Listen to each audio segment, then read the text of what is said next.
Imaginez un pays qui, malgré ses richesses, investit massivement dans son armée au point de se hisser sur le podium mondial des dépenses militaires rapportées à son PIB. Ce pays, c'est l'Algérie. Troisième au monde dans ce classement, un chiffre qui interpelle. Mais alors, pourquoi un tel effort? Et surtout, cette puissance apparente cache-t-elle des fragilités, notamment face à son voisin et rival, le Maroc? Plongeons au cœur de cette énigme géopolitique.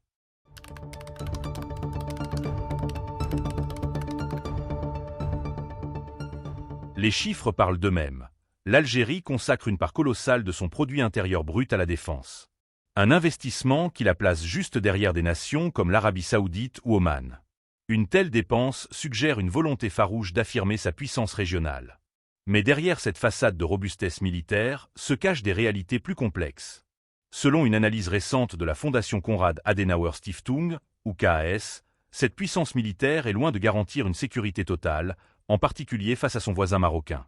La KAS souligne un paradoxe. L'Algérie, malgré son arsenal conséquent, pourrait se retrouver en position de faiblesse stratégique. Pourquoi une telle conclusion? Les raisons sont multiples.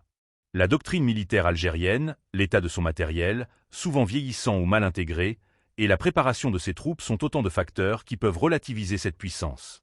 De l'autre côté, le Maroc, avec des dépenses militaires moindres en proportion de son PIB, semble avoir opéré des choix stratégiques différents, misant sur la modernisation, la formation et peut-être une meilleure intégration de ses capacités.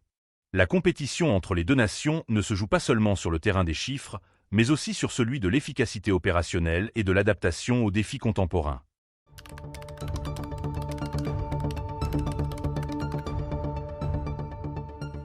Ce contraste met en lumière une réalité fondamentale. La puissance d'une armée ne se mesure pas uniquement à la somme des investissements. La qualité de l'équipement, l'entraînement des troupes, la stratégie globale et même le moral des troupes jouent un rôle prépondérant. L'Algérie se trouve donc face à un défi de taille. Transformer ses dépenses massives en une véritable supériorité stratégique et opérationnelle. Le Maroc, quant à lui, continue de renforcer ses capacités, souvent avec l'aide de partenaires occidentaux, cherchant à optimiser chaque dirham dépensé.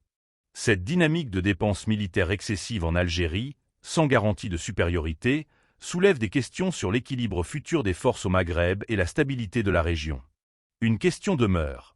Les milliards investis par l'Algérie seront-ils suffisants pour combler ces fragilités? L'avenir nous le dira.